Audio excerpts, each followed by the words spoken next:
के उधारे। ওই তো ওই যে দাদু আপি আপি দাদু এ আপি দাদু তুই কি হয়েছে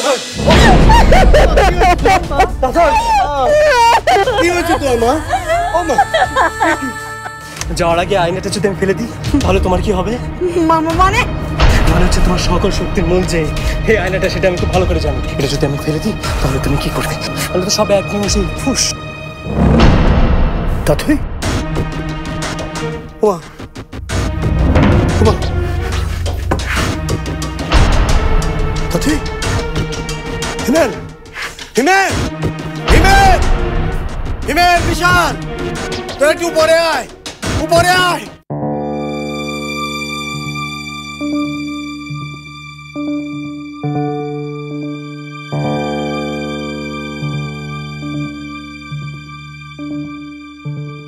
মেয়েটা weak, heartbeat high, high fever. এটা কিছুতেই নর্মাল হতে পারে না। ডাক্তার সাহেব, যে করেই হোক আমার মেয়েকে সুস্থ করে তুলতে হবে। দেখুন, আমি চেষ্টা তো করেই যাচ্ছি। সত্যি বলতে কি, সিমটমটা আগে কখনো দেখিনি। কি যে ওষুধ দেব সেটাও বুঝতে পারছি না। ডাক্তার সাহেব, ওকে কি হাসপাতালে নিয়ে যাব? এখানে তো কিছুই হচ্ছে না। আমি মনে করছি কি, ওয়েট অ্যান্ড ওয়াচই এখন গুড ডিসিশন। একটা বড় শকের মধ্যে উনি এখন আছেন। এই শক থেকে ওনাকে বেরিয়ে আসতে হলে একটু সময় দিতে হবে। শক? কি শক পেয়েছে তা তুই? কি হয়েছিল আমার মেয়ের? সব কিছুর উত্তরই পাওয়া যাবে যখন ওনার জ্ঞান ফিরে আসবে।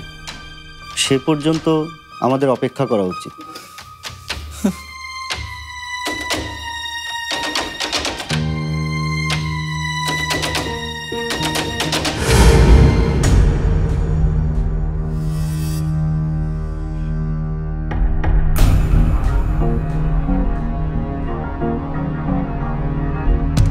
সময় এসেছে জবাব দেবার, কড়া জবাব। আমার তো মনে হচ্ছে এই কাজ ডক্টরের না। মানে?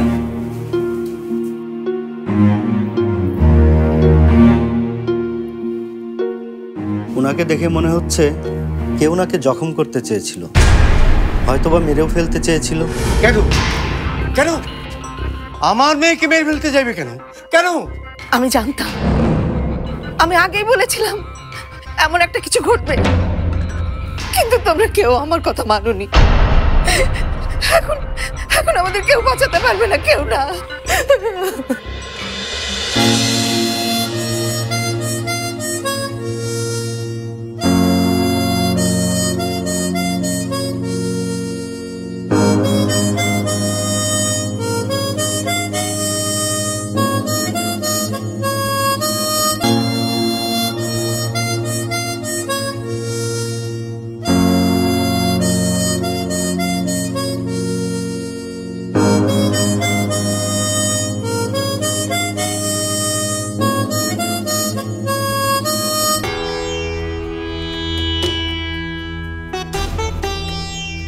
তাথই তুমি আছো বলেই আমার সুর আছে, আর আমার সুর আছে বলেই তুমি থাকবে। আমিও দেখতে চাই কে যেতে, তোমার ভয় নাকি আমার সুর? আমি রূপকথার গল্পের মতো আমার সুর দিয়ে তোমাকে ফিরিয়ে আনবই তোমাকে।